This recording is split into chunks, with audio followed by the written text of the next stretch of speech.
Good morning, everyone, and welcome to the IRCC webinar on study permit processing.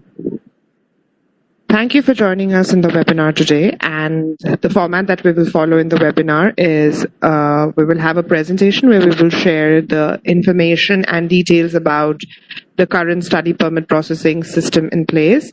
And then we will address questions and answers received through you during the presentation. So please type in your questions in the Q&A box only and not in the chat box. And please note that because we have a huge number of participants, we do receive a lot of questions. We will not be able to answer each and every question. And a request to you is that please do not keep typing in the same question over and over again, because it actually tends to get lost and we end up not answering the question. And when you are typing in the questions, please remember that we will be addressing questions which are generic and which will be beneficial for everyone. We will try and avoid case-specific questions. So with that, I would like to welcome you once again for the webinar today. My name is Anindita Purakohai and I am the Outreach Officer for IRCC Delhi. And to take over the presentation today, we have my colleague Shikhir Gupta, who is the Outreach Officer for IRCC Chandigarh. So, Shikhir, I'm handing over the mic to you now for the presentation. Thanks, Anindita. Can you please confirm if my voice is clear?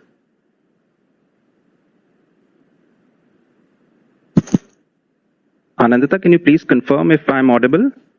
Yes, Shikhir, you are audible. Thanks a lot. So very good morning, everyone. And thank you for tuning into our webinar on study permit processing during COVID-19 pandemic. My name is Shikhir, and I'm the Outreach Officer at the Consulate General of Canada in Chandigarh. The target audience for this webinar are students from India who are interested in pursuing a Canadian post-secondary education. Before we begin, please note that the contents of this webinar are valid only as of today. For the most current information on IRCC processes and travel restrictions to Canada, please visit our website www.canada.ca/immigration. So now let's begin. International students make significant cultural and social contributions to Canada. They also generate more than $21 billion in economic activity. Since the onset of the pandemic, IRCC has implemented a number of temporary policy changes to support and reassure international students and designated learning institutions. The fall 2020 semester has by far the largest international student intake throughout the academic year, and this is fast approaching. The most recently implemented measures were introduced on July 14th and are aimed at this upcoming cohort.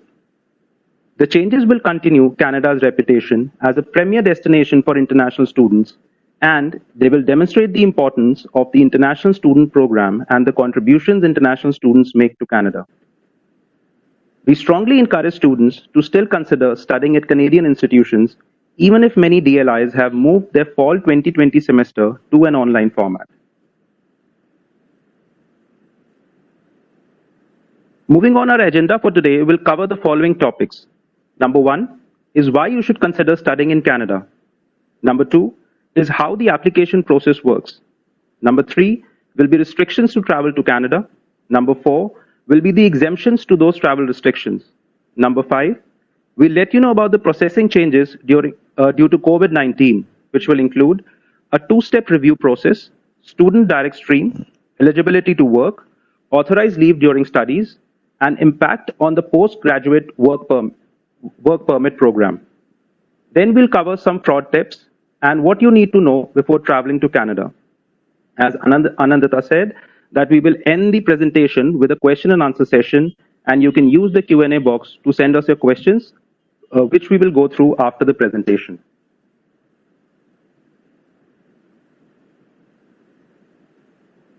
Before we get started on some of the important changes put in place, let's focus on why should you study in Canada. Number 1 is world-renowned qualifications. Canada is recognized worldwide for our outstanding quality of education institutes. Our educators are highly trained and bring diverse perspectives to the classroom. At the university level, 2 out of every 5 academics hold at least one international degree. And we have 11 of the top 250 universities worldwide. Number 2 is affordable education. Canada is known for having some of the lowest university tuition fee among English-speaking countries. Whatever your budget may be, you'll find something just right for you in our diverse range of education options. Number 3 is safe and multicultural communities. We are proud to say that the warm and friendly stereotype about Canadians is true. When you come to Canada, you will find a welcoming country with a unique Canadian culture that embraces diversity. Last but not the least is a path to a promising future. Canadian colleges and university students graduate with a strong earning potential.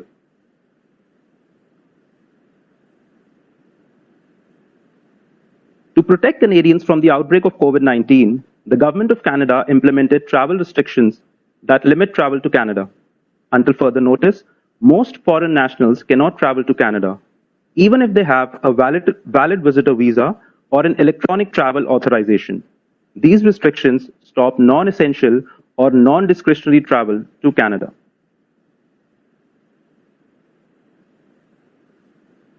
In this slide, let's look at the travel restriction exemptions for students in more detail. Not all students will be able to travel to Canada under the current travel restrictions. To be exempt, you must be in possession of either a study permit visa issued on or before March 18, 2020, or a port of entry letter of introduction which indicates your study permit was approved on or before March 18, 2020. Equally as important, you must also be able to demonstrate that it is essential for you to travel to Canada. For example, you have in-person classes, or you are already in the middle of a program of study and need to return to it. You can demonstrate this by providing a recently dated letter from your designated learning institute that explains why you physically need to be in Canada for the fall semester. These documents must be provided to the airline at the time of boarding and to CBSA once you reach a port of entry in Canada. Failure to do this may result in denied boarding of your flight or being forced to return from Canada at your own expense. We will not provide any travel authorization letter for students. All you need to travel is your visa or port of entry introduction letter and evidence of your essential need to travel. It is very important to note that you should not travel to Canada until at most 3 weeks before the start date of your class, for which your physical presence in Canada is required. For those who have already been issued visas for a previous semester but were not able to travel to Canada to attend, please send us a copy of your new letter of acceptance and advise us of your new start date. You can send these documents to us via a web form. Now let's look at what processing changes have been introduced as a result of the pandemic. Visa application centers, also known as VACs, are currently closed. This means we are unable to accept any paper application submissions. As such, only online submissions are being accepted. On the IRCC website, we normally publish processing times for each of our missions for all our lines of business. Please note that these processing times are no longer accurate, as there are processing delays due to reduced staff at the mission. That being said, IRCC is working very hard to process all visa applications in time for the fall 2020 semester. To do this, we need your help by submitting your application as early as possible and submitting all of the required documents as soon as possible. We are aware of many service disruptions that are causing delays in submitting a complete application. For example, we know that VACs remain closed. This means that there is no mechanism to submit biometrics at this time.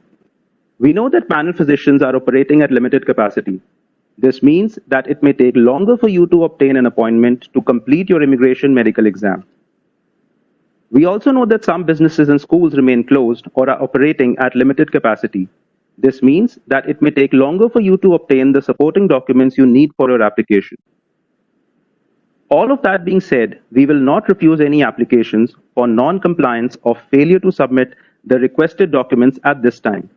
This means you do not have to worry about the deadline specified in the request letter sent to you. However, Note that we will not be able to complete the processing of your application until all required and requested documents have been received. So it is in your favor to submit these documents to us as soon as possible.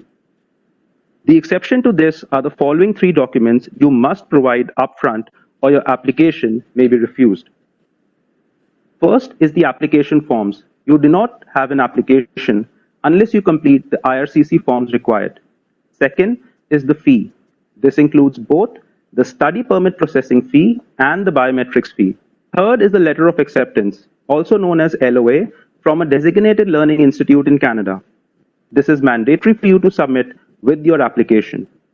Please note that we cannot physically issue any visas until the WACs reopen because we have no mechanism for two-way transmission of passports between you, the client, and us, the visa office. We are, however, attempting to return passports for any existing paper files at the mission, as we realize this is an important identity document for you. Any documents mailed directly to the mission will be returned to the sender, so please do not attempt to send your passports directly to us. Please wait for the WACs to reopen. So I've previously indicated that only those with visas issued on or before March 18 may travel to Canada under the current travel restrictions. The recently introduced measures address applications which have not yet received approvals as of March 18th. Here are those measures. If your program of study will qualify you for a postgraduate work permit, also known as PGWP, and part of your course, that is fall 2020 semester, has been moved to an online format because of the pandemic, the time spent on the online portion while outside of Canada will still count towards time on your PGWP. However, the online portion must be 50% or less of your entire program of study. This means you will still need to complete at minimum half of your program in Canada for all that time you count towards your PGWP. Number 2 is that online study permit applications will be prioritized. A 2-stage approval process will provide some breathing room for students who are not yet able to provide biometrics or medicals. The first stage is the approval in principle, also known as AIP. This is essentially the eligibility assessment of your application. If you receive an AIP approval, your online course time will count towards time for your PGWP. This means you do not have to wait for a visa to be issued. Stage 2 refers to admissibility and final decisions on an application. In cases of approval, this results in visa issuance. Please also note that an AIP approval is not a guarantee of a visa. Stage 2 includes admissibility decisions. For example, you may be refused a visa despite having an AIP because you failed your medical exam. This chart explains the process from start to entering Canada. Prior to applying for your study permit, you should carefully research designated learning institutions, decide if you're traveling alone, prepare a budget and proof of funds, gather important documents. If you want assistance regarding the study permit process, ensure that you seek the help of a certified immigration representative. After you receive your letter of acceptance, you can apply for a study permit.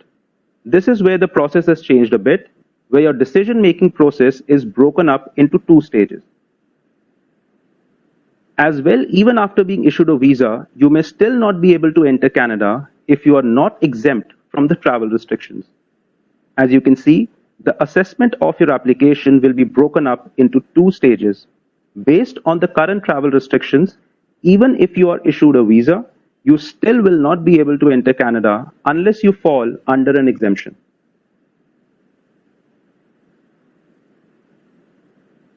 So the AIP applies to applications which have not yet received a final decision as of March 18th. It refers to the eligibility assessment of your application. Essentially, it means that even though you are still missing medicals or biometrics, you may still be able to receive an AIP on your application. The criteria for this assessment has not changed. Neither the requirements nor how an officer makes that assessment. Here are the criteria. Number 1 is that you are a genuine student.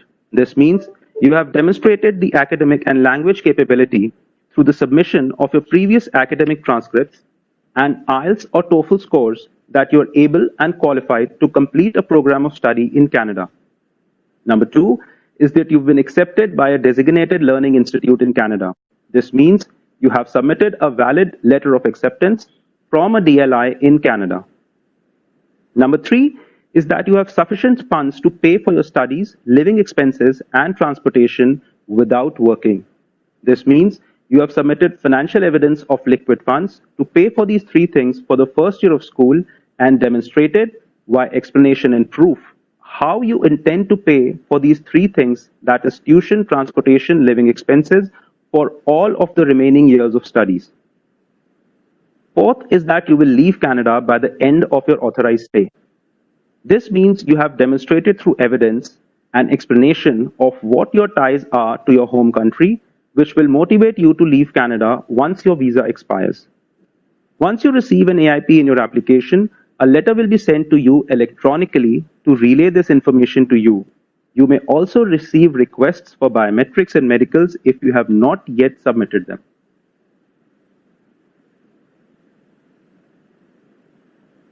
This slide provides a list of basic documents required to receive an AIP for the SDS and non-SDS stream.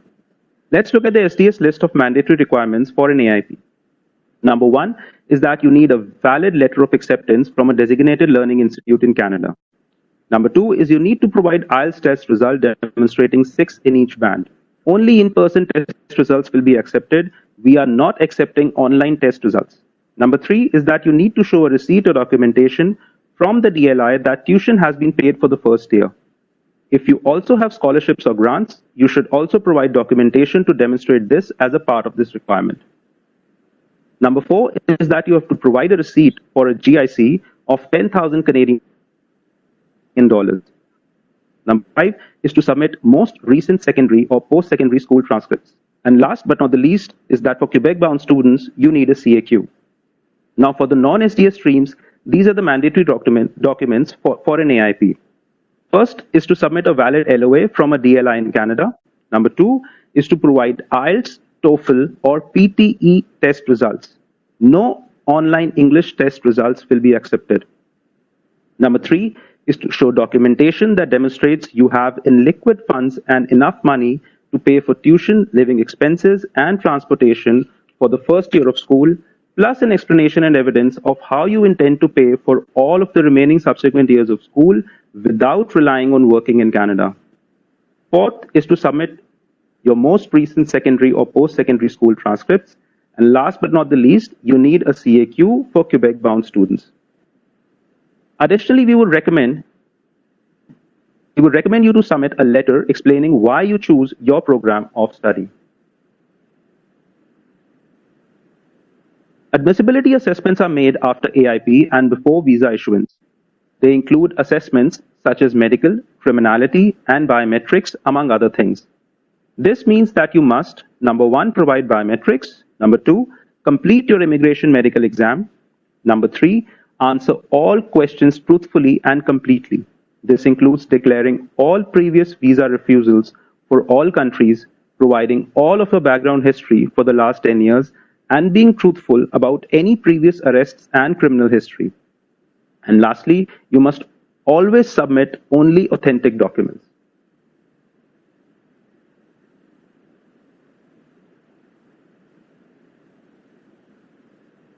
It is important to note that the required documents to submit examples of this may be upfront medicals, IELTS results, GICs, etc. If you're unable to submit a required document, for example, upfront medicals, your application will be moved to the non-SDS stream. Many of you will have questions about working in Canada and how changes may affect your opportunity to be employed. This is why the postgraduate work permit, or the PGWP, is important for many students. Work experience provides a better opportunity to gain the language skills and work experience required to apply for permanent resident status in Canada. As well, Canada has some of the highest salary for workers. Additionally, if you decide to return to your home or work in another country, people who gain Canadian work experience are often able to demonstrate that they have the skills, knowledge, and critical thinking required to do a job. It is worth noting that to obtain a 3-year postgraduate work permit, the applicant must have completed a minimum of 2 years of post-secondary studies in an eligible program. You can complete more than one program and combine their length to determine your PGWP length, but in that situation, each program has to be PGWP eligible, including being at least 8 months in length. This section applies to students already in Canada. Essentially, if a student switched to part-time studies or had to take a break in studies, for example, the spring-summer semester may have been cancelled due to the pandemic, they may still continue to work on and off campus provided that they were previously a full-time student and already authorized to work on or off campus pre-pandemic. For off-campus work, the maximum limit is 20 hours per week during the academic session and full-time during the regular academic breaks. For students who are in essential services, this could include jobs in the health sector, for example. They can work more than 20 hours per week up until August 31st. To qualify for this, they need a valid study permit, must currently be in an academic session, authorized to work on or off campus, and must be working in an essential job. For those who are not yet in Canada, a common question we are asked is if you can go to Canada and work those maximum 20 hours per week while taking online classes for the fall semester. The short answer to this is no. I would like to remind you of what we discussed in the earlier slides regarding what students need to demonstrate in order to travel to Canada. Unless your physical presence is required for your studies in the fall semester, it is not essential for you to travel to Canada at this time. Additionally, only students with visas issued on or before March 18th can travel to Canada under the current travel restriction.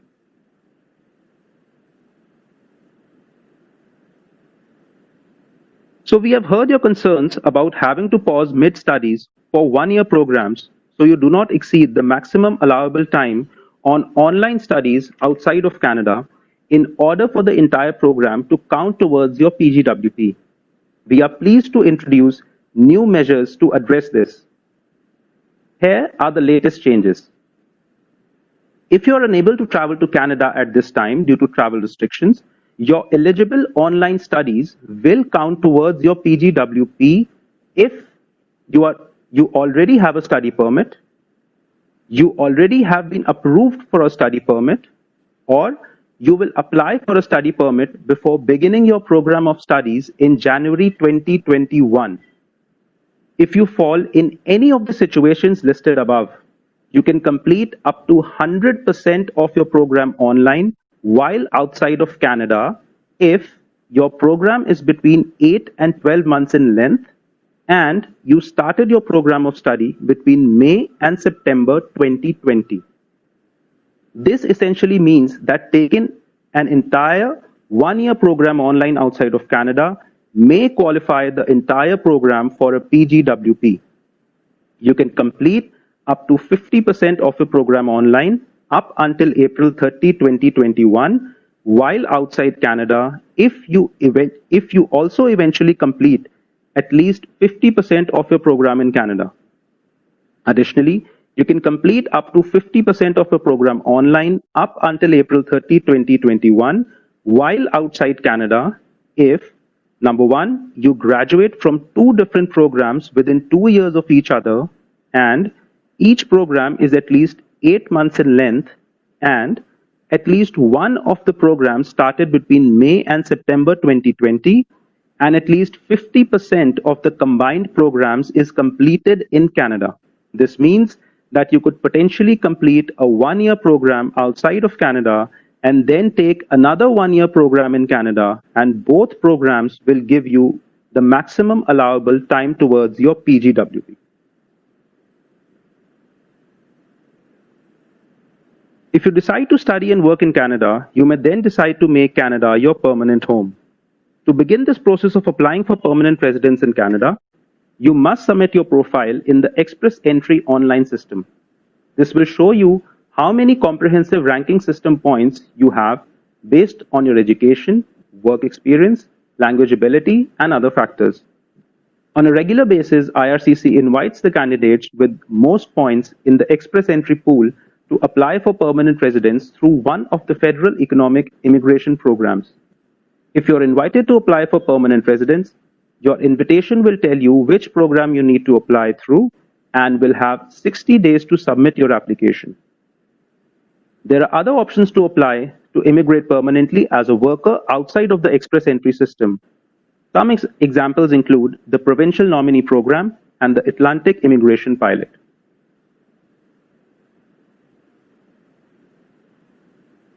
Now let's look at the conditions by which you must abide before air travel to Canada. The airline will require the following documents from you. First is your passport.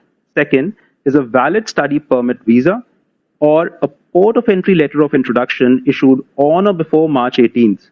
And third are your documents to demonstrate that your travel to Canada is essential. Failure to provide any of these documents may result in your being denied boarding. Additionally, you will be required to pass a health check performed by airline officials just before your flight. If you're showing any COVID-19 symptoms, you may also be denied boarding.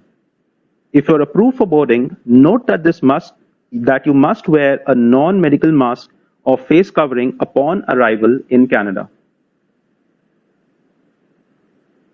All travelers must undergo a health check upon arrival in Canada.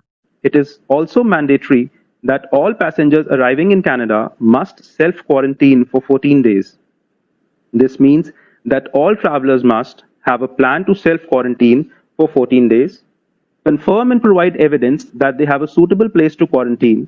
This means providing an address and explaining how they intend to self-quarantine if other people live at the same location, and also explain how you intend to respect that quarantine plan. For example, explain how you intend to receive essential items such as food. Please do not travel to Canada unless you have a viable quarantine plan.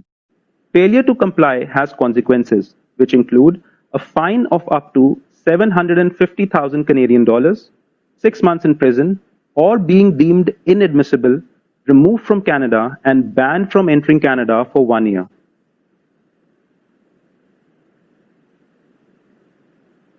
In this section, we want to inform you of various fraud activities and misinformation related to immigration applications. You may scan the QR code on the screen as I speak. It is most important to protect yourself. We always say that if something sounds too good to be true, it probably is. You should never share your personal information with unauthorized agents. You should also never believe any claims guaranteeing you a visa. Each application is assessed on its own merit by a migration officer. Second are fraudulent websites and scams. Websites and social media accounts may claim to be from the Government of Canada. Applicants are tricked into transferring money for services that will never be provided to them. Our official website, once again, is www.canada.ca/immigration. Then we have email scams. IRCC will never send you an email from a personal address like Hotmail or Gmail. IRCC addresses always end in .gc, .ca, or canada.ca. We also have telephone scams. Please remember that IRCC will never ask you for any sort of payment by telephone. Regarding unauthorized agents, examples of unauthorized agents includes examples of authorized agents include members of law societies in Canada, members of the Chambers de Notaires in Quebec, and members of ICCRC, that is Immigration Consultants of Canada Regulatory Council, is a regulatory body for immigration consultants in Canada. You do not have to use an agent to submit an application, but if you choose to use one, make sure they are legally authorized to represent you. Please visit our website for more information. With respect to agents, we understand that many schools use education agents to recruit students. This is perfectly acceptable as long as their activities are restricted to recruitment. This means that they should not be providing any immigration services or advice unless they are also an authorized agent. For more information, here are the many ways to connect with us and find more information. We have the IRCC website on the screen, the High Commission website, and our social media handles on Facebook and Twitter by the name of Canada in India. We also have a YouTube channel in which you can find various tips with regard to fraud and other important information. This brings us to the end of the presentation. I would now request Anandita to please address your questions. Thank you. Thank you, Shakir. Hope the information that Shakir shared was helpful, and we will also continue with our webinar now by addressing the questions that we have received. As mentioned right at the beginning of the webinar, at the start of the webinar, that the questions we will be addressing will be generic so that it benefits all the participants that we have today.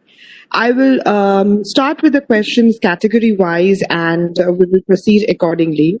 So the first questions that I will take up are based on essential travel. The first question is, how do I demonstrate that my travel to Canada is essential if I have never lived in Canada? The answer to this is you need to consult your designated learning institute to determine if your entry into Canada is essential. If your entry into Canada is essential, then the institute should provide you with a letter clearly outlining why you must be in Canada.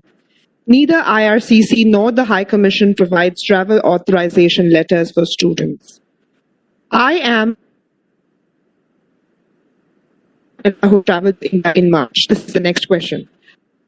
I was not able to get a return flight after the lockdown took place. Can I travel to Canada now? The answer to this is yes.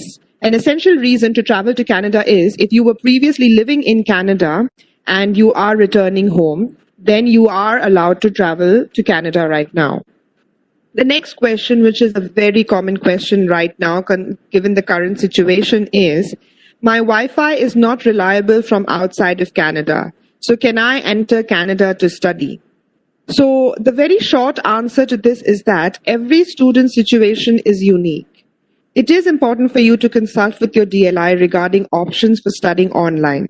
If your bandwidth is not suitable, you should look at different options such as upgrading your Wi-Fi. Unless and until your DLI advises you that in-person attendance is essential, you cannot enter at this time. The next question is, what if my DLI does not provide online courses and requires me to be in Canada, but I received my visa approval only after March 18, 2020? The answer to this is that you will not be able to travel to Canada under such circumstances given the current travel restrictions, even if your DLI requires you to be in Canada. And in this case, what you should do is consider deferring your studies. The next question is, can I still go to Canada and work 20 hours a week off campus if my classes are online? The very short answer to this is no. If your classes are online, you would not have an essential reason to travel to Canada, and hence you will not be able to work off campus. The next question is, I was not allowed to board the aircraft leaving for Canada even though I have a valid study permit issued before March 19th. What should I do? So the final determination to allow a traveler to board an aircraft is made by the airline and often in consultation with the Canada Border Services Agency. So it is your responsibility, the traveler, to have documentation that clearly shows that your travel to Canada is essential. Now I will move on to a few questions related to the current two-stage assessment process which is in place. And we seem to have received a lot of questions around those. So I will try and address all of those so that it is beneficial for everyone who is listening to us today. So what documents must I submit before September 15, 2020 to be eligible for the two-stage processing? So there are 3 mandatory documents that you must submit. Your completed IRCC application form, proof that your fees has been paid for your application as well as for your biometrics. Even though right now you are not in a situation to submit biometrics, you still need to pay the biometric fee right now. And another very important and mandatory document is the letter of acceptance from your designated learning institute in Canada. And in addition to all these mandatory documents, you should also submit as many of the other supporting documents which are possible for you at the current time so that you can avoid delays in your processing. The next question is the two-stage processing available for winter 2021 start dates? The answer to this is no. The two-stage processing is currently only for programs that are starting or have started in the spring, summer, or fall of 2020. The next question is, how do I obtain an approval in principle, or AIP? Is this the first stage of approval? So approval in principle happens in the stage 1, or the first stage of the review of your application. It is granted when a visa officer is satisfied that you as a student are eligible to study in Canada and you will abide by the terms and conditions of your study permit, and that you will leave Canada after your authorized stay in Canada. The next question is, what documents must I submit to receive AIP? So I will first address this with regards to SDS, or Student Direct Stream. So the documents in this situation would be a letter of acceptance from your DLI, your IELTS test score showing that you have scored a band of 6 in each of the modules, your entire tuition fee paid for the first year of studies, a guaranteed investment certificate of 10,000 Canadian dollars, your most recent secondary or post-secondary school transcripts, and if you are a Quebec-bound student, then of course you need to show your CAQ. What about documents that you need to submit if you are applying under non-SDS? And this is for in order to receive an AIP. The documents in this case would be a letter of acceptance from a DLI. Of course, this is always mandatory. Your English test results. And as Shikhir mentioned in his presentation, the only tests that we are still accepting are IELTS, TOEFL, and PTE. And no online versions of any of these tests are going to be accepted. So no IELTS indicator, no Duolingo, I'm sorry, no IELTS indicator, no Duolingo, nothing of that sort will be accepted. It is still the traditional IELTS, TOEFL, and PTE tests.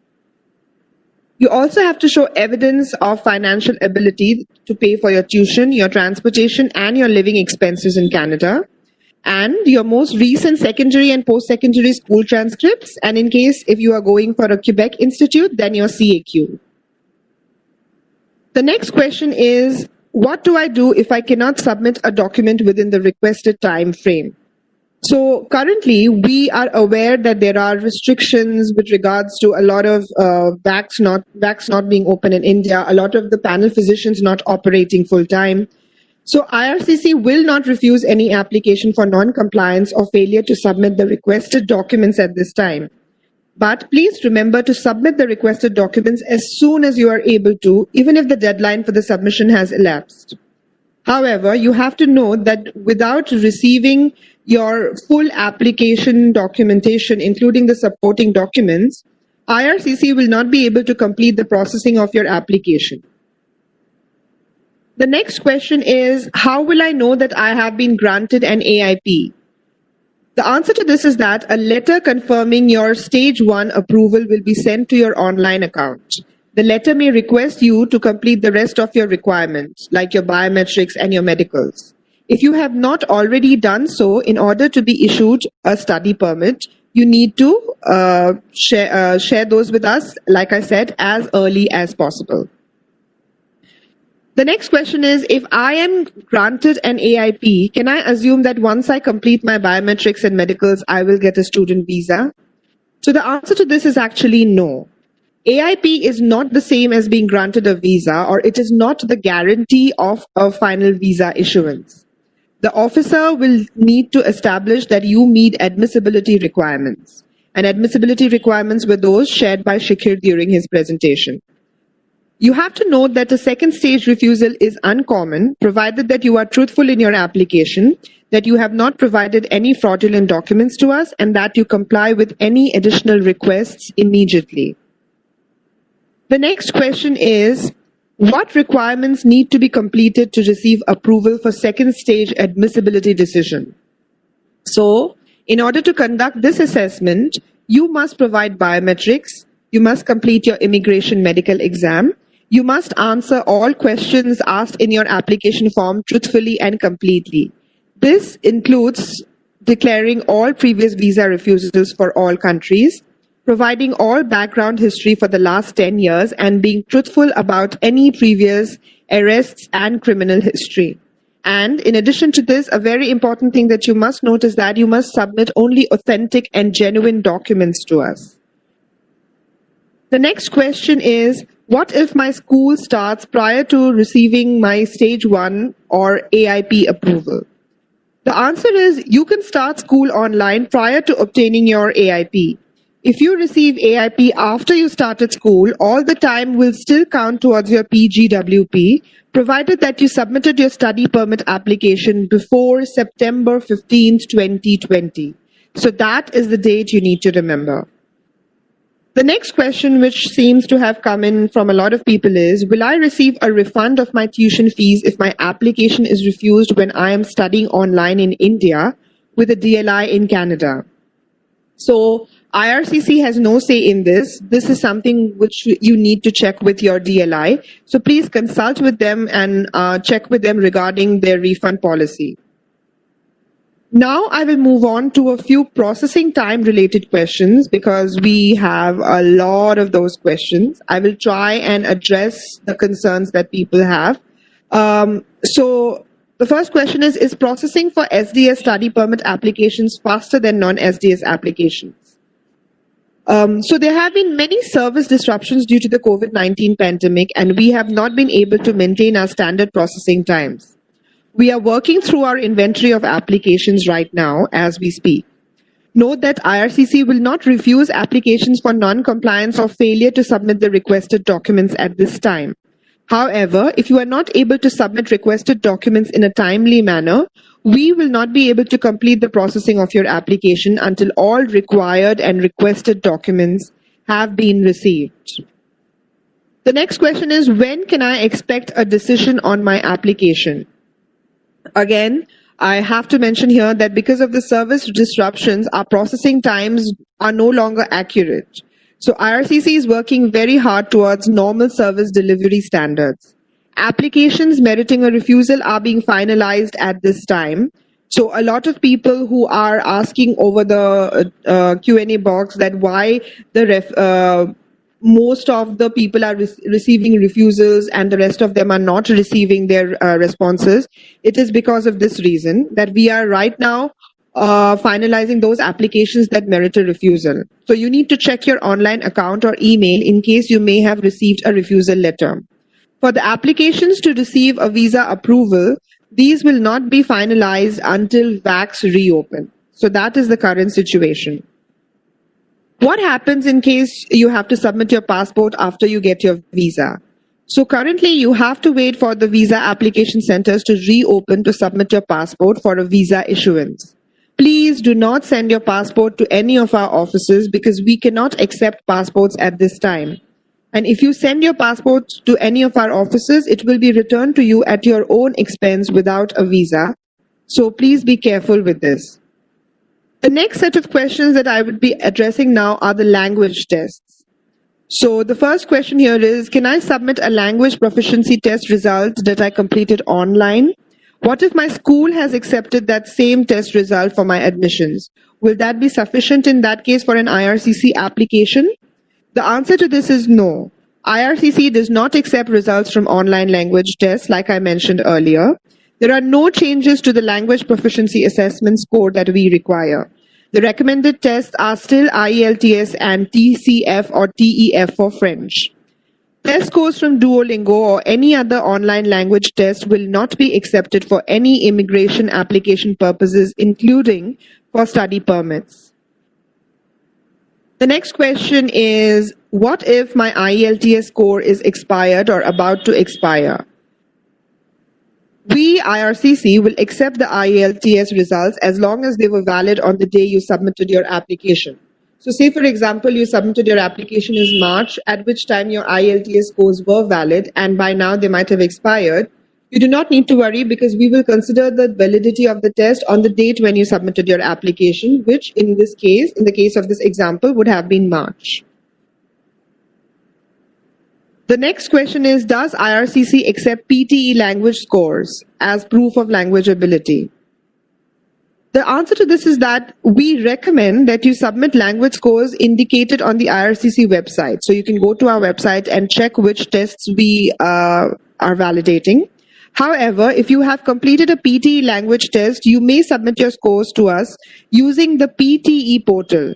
Please remember that when you are submitting your scores to us in that way, you do not include your username and password in your application. The next question is regarding deferrals, because we have received a lot of questions regarding deferrals. So I am trying to answer the most common questions that we have received. So the first question is, my application is still pending. What happens if I defer my studies to a later semester? So the answer to this is that if you choose to defer your studies, that is completely your decision, of course, but you have to ensure that you submit a new letter of acceptance to us using the web form as soon as possible so that we can update your file. The next question is, I have received approval of my study permit, but I have deferred my studies. So how do I extend my visa? In this situation, you will need to apply for a new study permit with updated information. If you were in Canada, you could have applied for an extension of a study permit, but because extensions are only granted to students who are already in Canada, in your situation, you will have to apply for a fresh new study permit with all the latest information. And the next question is, can I defer my studies after I receive my AIP? So the answer to this is yes. However, you must submit a new LOA from your DLI as soon as possible. If you change your course of study or decide to study at a different DLI, the officer may reassess your stage 1 or your AIP decision.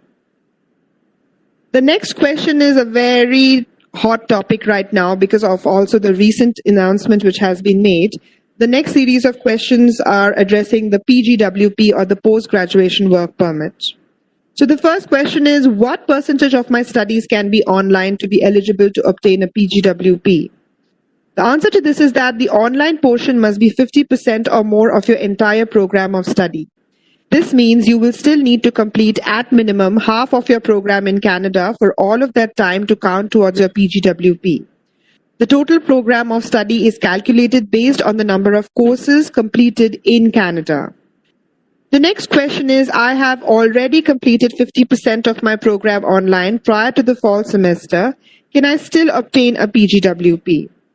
So the answer to this is, if you started your program in the spring or summer 2020 and have already completed 50% of your program online, you need to make one of two choices. You need to either continue to complete the remaining 50% online, and if you choose this option, it means that none of your academic time will count towards the PGWP, or you could choose to defer your program of studies so that you can do the remaining 50% in person in Canada, and this option will qualify your entire program of study towards a PGWP. The next question is, do we have to wait for AIP for courses to count towards PGWP?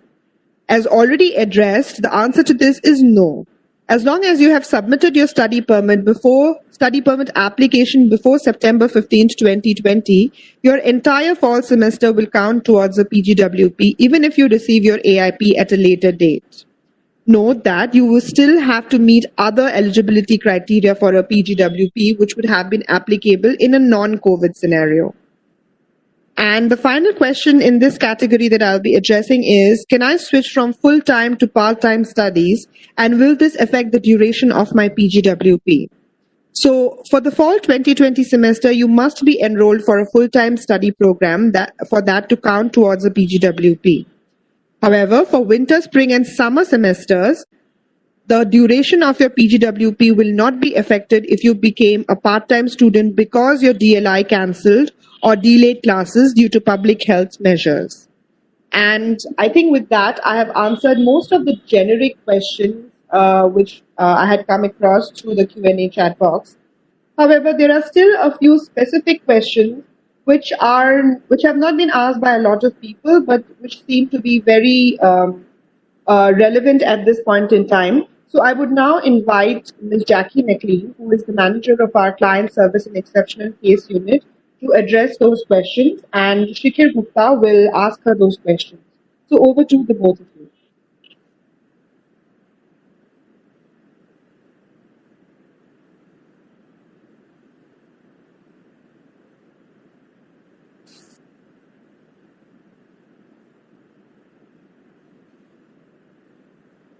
Hi, Jackie. Can you hear me? Yes, I can. Can you hear me? Yes, I can, Jackie. So, Jackie, one of the questions which has been coming in different versions is that why July SDS files are not getting any results as of now. That actually isn't an accurate statement. The office in the mission is working very hard to provide approval in principle for SDS and non-SDS applications, as well as we not only have our office at the mission in Delhi, but we've asked our sister offices in Canada to also assist with student processing to make it a priority.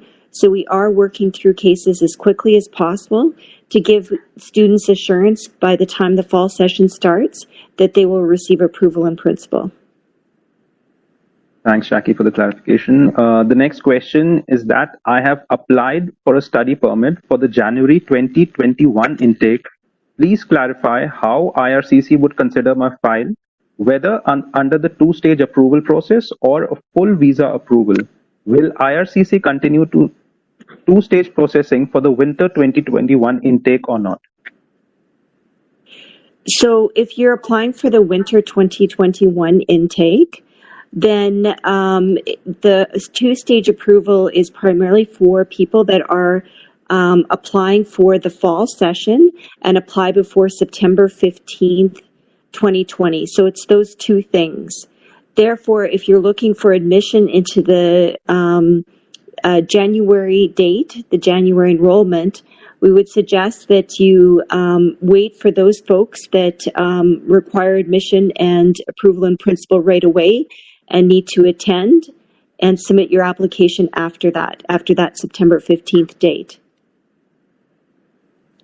All right, Jackie, the next question is that if we study online, then what will be mentioned on our degree? Whether it will be mentioned that we did distance education or whether it will be mentioned that we did a regular education?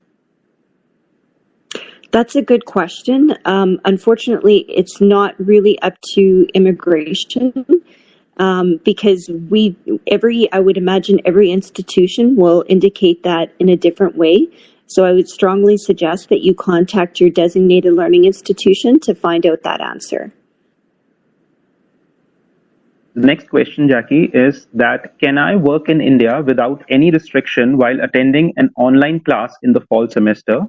And the second part of the question says that will it in any way affect my PGWP or a future PR application if I apply in future and show my work experience for the while I worked in India? Actually, I find that a very interesting question. I've seen that a few times from students. And of course, you can work in India. There's no restriction. It's very different than the restrictions put in place if you are in Canada, meaning that you can only work the 20 hours. However, if you're able to study full-time and work, that's completely up to you. As far as how it will affect your process going forward, that's really an individual question. So I guess it would mean what type of employment it is. Would it benefit you for your permanent resident application in the future? That would depend on many different factors. But I think the key point to that is you can decide whether or not you want to work in India while you study. We just hope that you really concentrate on your studies, though. Thanks, Jackie. So the next question is one that we get pretty often, is that what are the causes for refusal in the second stage?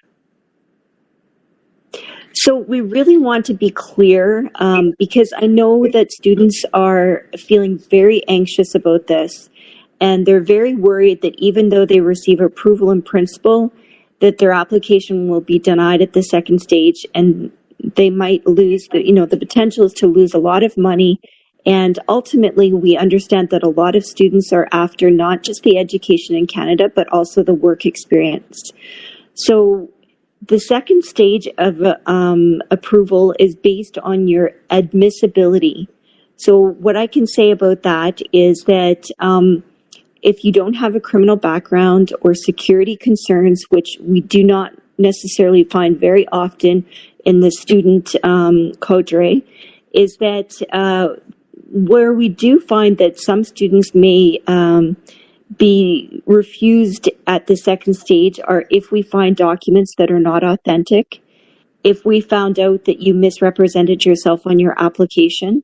In other words, if you had previously been deported or refused a visa from Canada or another country that you did not declare on your application, that would be reason for refusal at the second stage. The other point that I want to mention is some students are worried about medical, such as what if they have a mild case of diabetes, hypertension, things like that. And for medical cases, primarily where we have seen students fail a medical is not necessarily that they're failing the medical portion, but they're not adhering to the requirements of the panel physician. So say, for example, if you have TB and you don't follow the regimen, then we would refuse it for non-compliance of that medical. Very few students are refused because of medical inadmissibility. So medical inadmissibility would be something that is contagious, such as the Ebola virus, or something that would cause excessive demand on our healthcare system in Canada. So say, for example, somebody has been recently diagnosed with cancer and would have to undergo extensive treatment. So those are the types of things that would deem you medically inadmissible. So really the stage 2 approval is based just on your admissibility. So provided you provide authentic documents, answer truthfully, comply with your medical requests, there's very little reason why you would receive a stage 2 refusal. Thanks, Jackie. So the next question is that as per the IRCC Twitter handle, it says that it is accepting both IELTS general and academic results for study permits. Is it applicable for India or not? So the IELTS that Anandita mentioned is the one that is accepted for immigration for study permits. So we don't accept anything that is online. And the reason for that is that we still do find that people try to bolster their English results or French results. And therefore, IRCC is reviewing different ways that students can undergo their language testing. But at this time, online language testing is not accepted. Thanks, Jackie. So the next question is that how can I convert my visitor visa to a student study visa? So I'm assuming that they're talking about a visitor visa that has been issued and the person is outside of Canada. So if you've been outside of Canada, okay. So if you're outside of Canada and you have a visitor visa, it's not a conversion. You actually have to apply for a study permit. Now, you require a visa in order to enter Canada. So it's not necessarily that the visa will be different because the coding is merely for statistical purposes. However, if you go to Canada with only a visitor visa and your study permit has not been approved in the system, then you would not be able to be issued a study permit at the port of entry. So it's very important. Everyone has to apply for a study permit outside of Canada unless they meet specific requirements where they could apply at the port of entry. And those are very few situations. So it's very important that you apply for that, a new application outside of Canada. It's not a conversion. Thanks, Jackie. The next question is that I once applied and got refused for a study permit and later found out that my consultant missed the work and study information for the last 4 years. How can I convey this information to IRCC in my second attempt? Well, I think it's very important when you mentioned that you had assistance from an immigration consultant. please make sure to use an authorized representative. If you use an authorized representative and they do not represent you properly, you have a mechanism in order to report them. Then it will be investigated. So there's assurances by using an authorized representative. If you choose not to use an authorized representative, which we strongly suggest that you do not go that route, is that you don't have any assurances. They can submit the application with whatever information they want, and if it is incorrect, the onus is on you. So it's very important that you do your research. And just to flag, there are a lot of agents out there that are indicating that they are certified. Please check the website to make sure that they actually are a certified authorized representative. So to answer your question, if you used an authorized representative and they didn't accurately provide the information, you can go onto the ICCRC website and indicate that you had provided your authorized representative with that information and they did not represent you properly. It will be investigated, and then that can be brought to the attention of IRCC. So I would recommend going that route.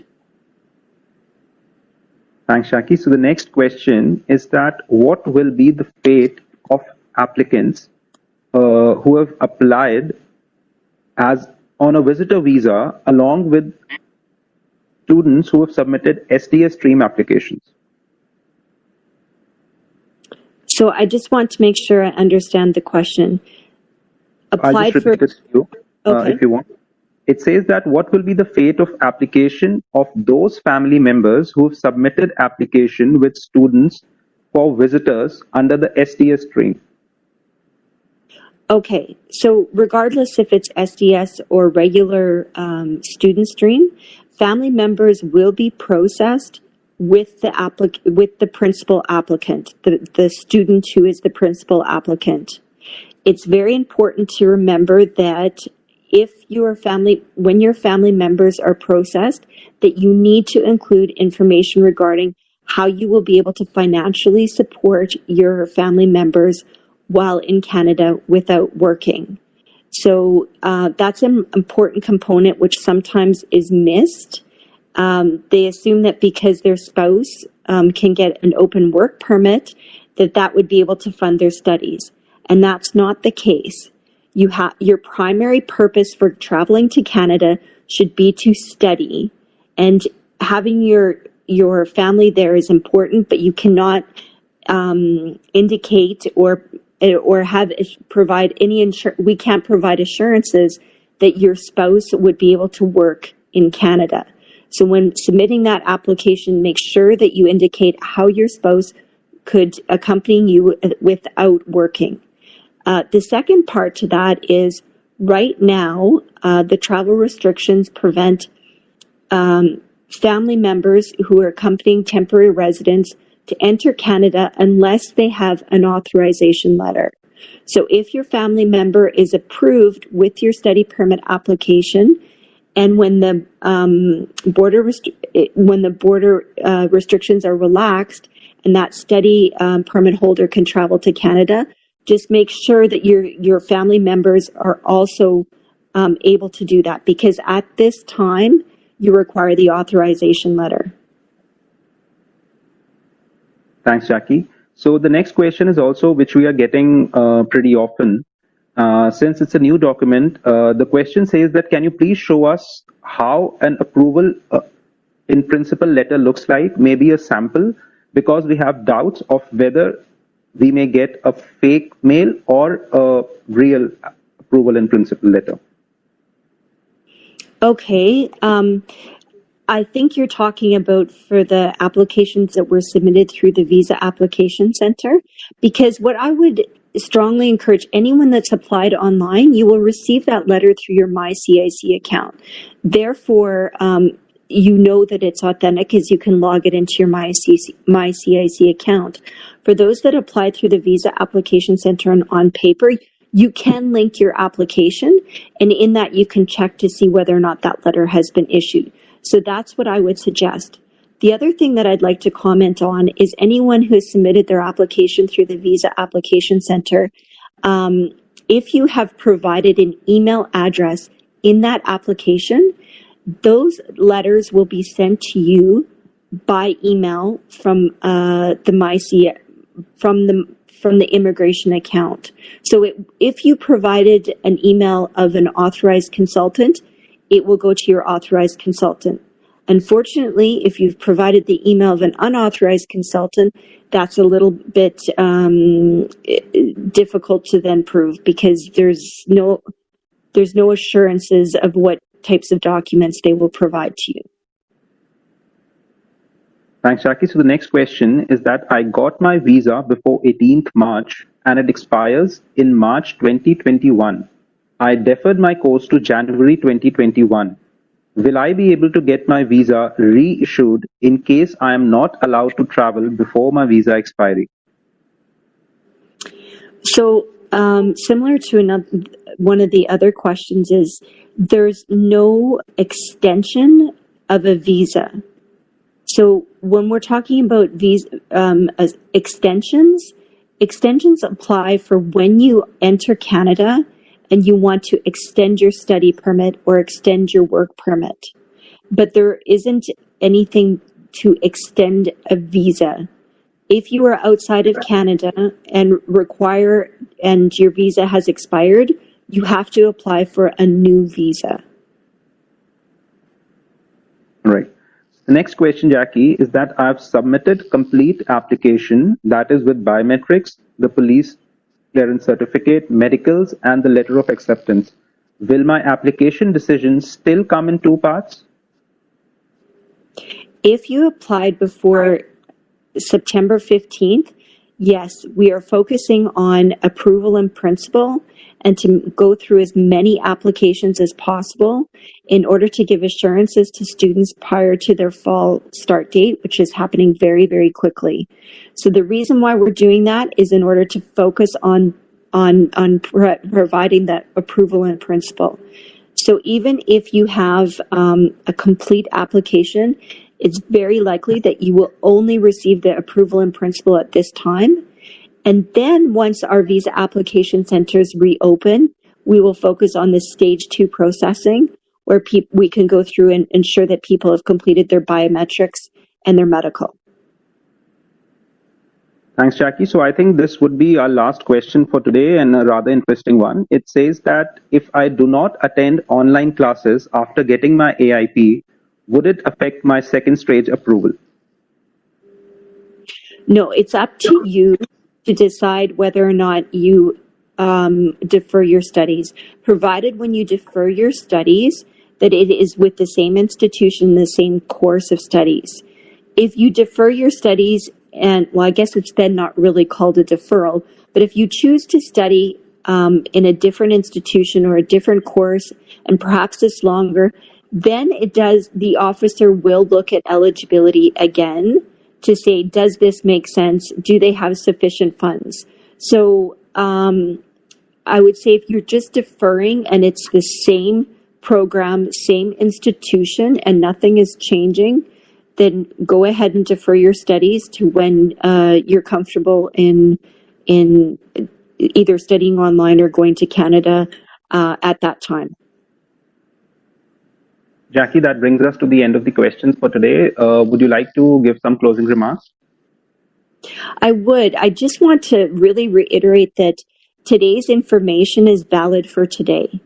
Many of you will probably have seen that as recently as the day before yesterday, there was changes which would indicate that the postgraduate work permit can now be extended for if you complete your studies online for anyone starting in the spring, summer, or fall of 2020, and it would continue until April 2021. So that's a significant change. I think they're looking for ways to still attract students. Students are a very essential part of our economy and our culture. And so please stay tuned for further updates. because today's information is valid for today. So continue to follow us on Facebook and continue to check our website for up-to-date information. Thank you.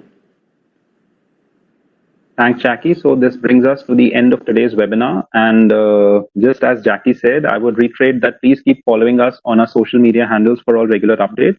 And also please keep checking our website for all regular updates. Thank you.